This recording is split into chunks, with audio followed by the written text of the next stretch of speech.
तर नमस्कार, जय शिवराय मित्रांनो. आणि आज आपण आपले स्वराज्य प्रतिष्ठान रायगड यांच्यामार्फत राबवल्या गेलेल्या गड किल्ले मोहिमेला जात आहोत. आणि आपल्या मोहिमेचा किल्ला आहे तो म्हणजे किल्ले तोरणा. किल्ले तोरणा म्हटल्यावर आपल्या सर्वात पहिले आठवतं की महाराजांनी जिंकलेला सर्वात पहिला किल्ला किल्ले तोरणा. तर पाहूयात किल्ल्यावर जाण्याची आपला ट्रॅकिंग कसा चालू होतं आहे. गणपती बाप्पा स्वराज्य प्रतिष्ठान रायगडकडून हे आमचे तोरणागडाकडे सगळेजण जात आहोत. त्यांना तोरणागडावर पूर्ण सुखरूपपणे जाऊ सुखरूपपणे घरी येऊ दे. तुझ्याची आणि प्रार्थना आमचा प्रवास सुखाचा होऊ दे. गणपती बाप्पा छत्रपती शिवाजी महाराज की जय.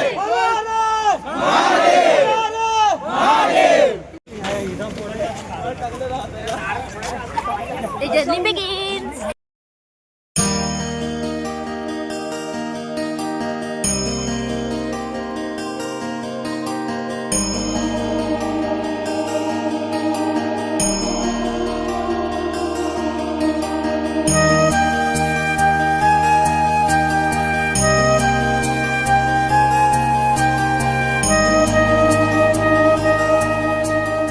अनेक लोक आपले नाव काढत असतात की स्वराज्य प्रतिष्ठान रायगड नावाची संघटना या ठिकाणी आली होती आणि त्यांनी अशा पद्धतीने काम केलं असतं. एक शिस्तीचं उदाहरण आपल्याला त्या ठिकाणी दाखवून त्यांना द्यायचं आहे.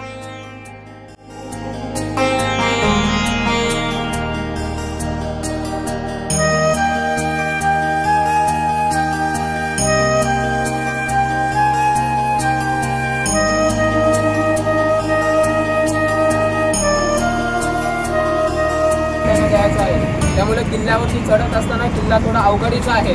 किल्ल्यावरती चढत असताना सर्वांनी शिस्तीने चढूया. पुन्हा एकदा विनंती करेल, फोटो आपल्याला काढायचेच आहेत. फोटो काढणं आपला उद्देश नाही, तर शिवविचार आपल्या मनामध्ये रुजवणं आणि ते शिवविचार मनामध्ये रुजवून पुढचे 1 वर्ष आपल्याला सामाजिक कामामध्ये सातत्य ठेवणं हा आपला उद्देश आहे आणि त्या उद्देशाला अनुसरून आपल्याला काम करायचं आहे. छत्रपती शिवाजी महाराज की जय. हर हर महादेव. हर हर महादेव. तुमचं आमचं नातं काय? जय जिजाऊ जय शिवराय. तुमचं आमचं नातं काय? जय जिजाऊ जय शिवराय. हर हर महादेव. हर हर महादेव. नमस्कार मित्रांनो, आता आपली जर्नी चालू झाली आहे किल्ले तोरणाकडे. वर पाहू शकता तुम्ही, वर दूरवर पसरलेला पूर्ण हा निसर्ग सह्याद्री सुद्धा तुम्ही पाहू शकता. आणि या गडाला मुख्यतः 2 नाव आहेत आणि 2 नावाच्या तीन आख्यायिका आहेत. पहिलं नाव म्हणजे प्रचंडगड. प्रचंडगड या गडाला यावरून नाव पडलं कारण की ह्या गडाच्या आजूबाजूला पसरला प्रचंड असा निसर्ग आणि प्रचंड असा त्याचा परिसर, त्याच्यामुळे त्याला प्रचंडगड असं नाव पडलं. आणि तोरणागडाचं सुद्धा 2 आख्यायिका आहेत.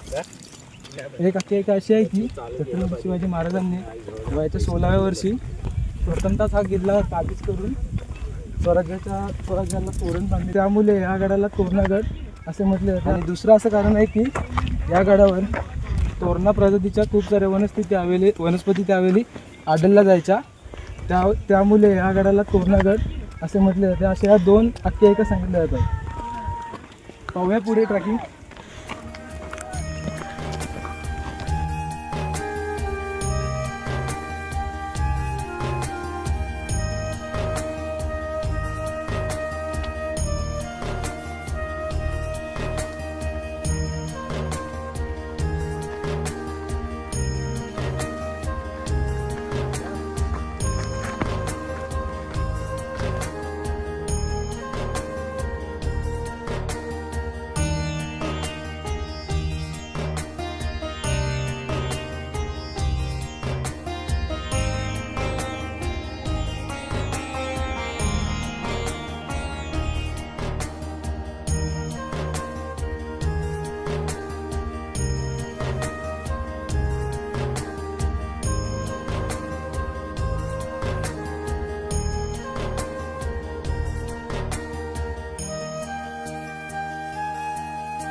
चला ना पटापट.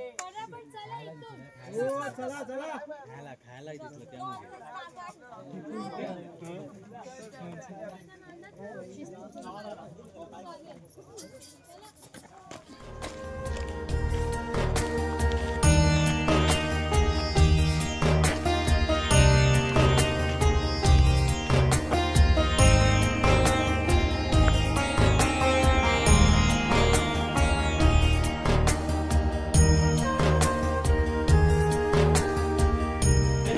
तर मित्रांनो पूर्ण 90 मिनिटाच्या ट्रॅकिंग नंतर आता आम्ही बिनी दरवाजे इथे येऊन पोचलोय.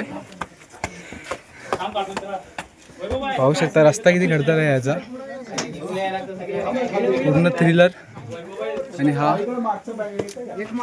किल्ले तोरणाचा बिनी दरवाजा.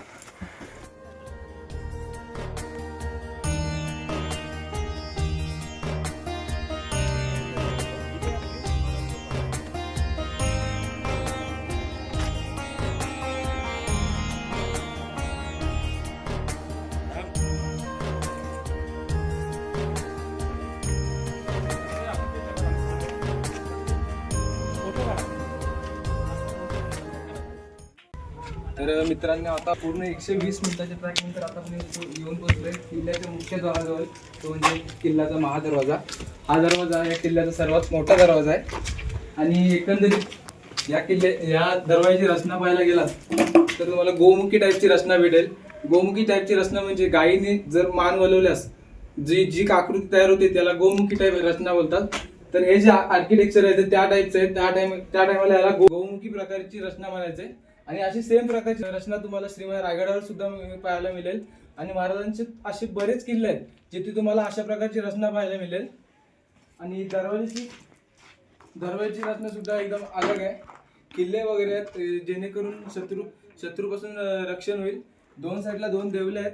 त्या टायमाला या देवल्यांमध्ये जरी एखाद्या वेळी शत्रूने प्रवेश केला तर या देवलीमध्ये मावले आणि या देवलीमध्ये सुद्धा मावले बसले असायचे, जेणेकरून रक्षाही कुठून ना कुठून तरी झाली पाहिजे असा या मागचा उद्देश होता. आणि आत्ताच्या बांधकामात त्या काळातल्या बांधकामात तुम्हाला खूप फरक भेटेल. आत्ताचे बांधकाम आपले बारी 20-30 लास्ट इतक्या वर्ष, पण आपल्याला मिनिमम सांगायला गेलं तर 357 वर्ष फक्त आपल्याकडे हा किल्ला येऊन झाली. 357 वर्ष झाली तरी हा किल्ला अजून हा दरवाजा जागचा हल्लाही नाही. पाहू शकता. चला बोल.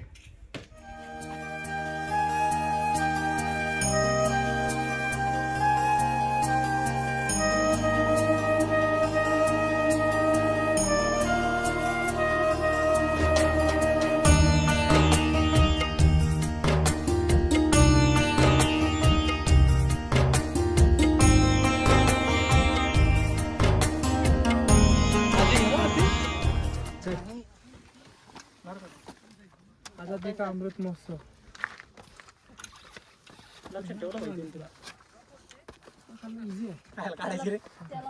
पाणी कसं तू पाणी म्हणतो पाणी द्या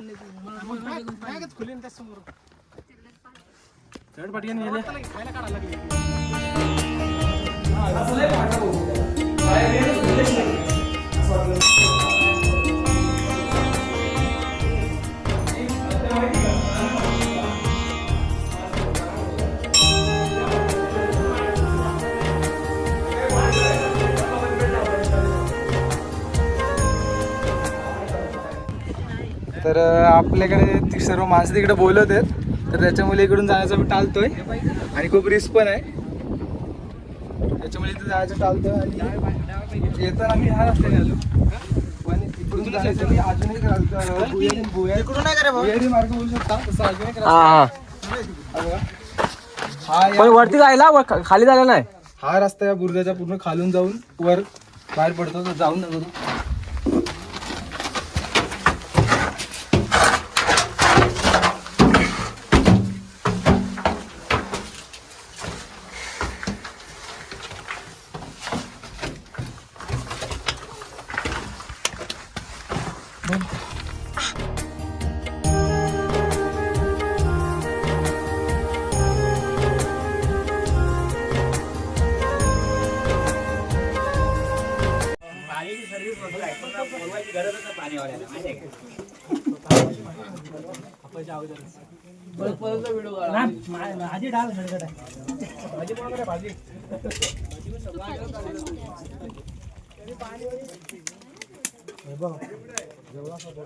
अरुण भाई यांचा सत्कार करायचा. तेजस भाई, अरुण भाई सुद्धा वेळोवेळी संघटनेसाठी खूप मेहनत घेत असतात. खूप मोठा त्याग आणि समर्पण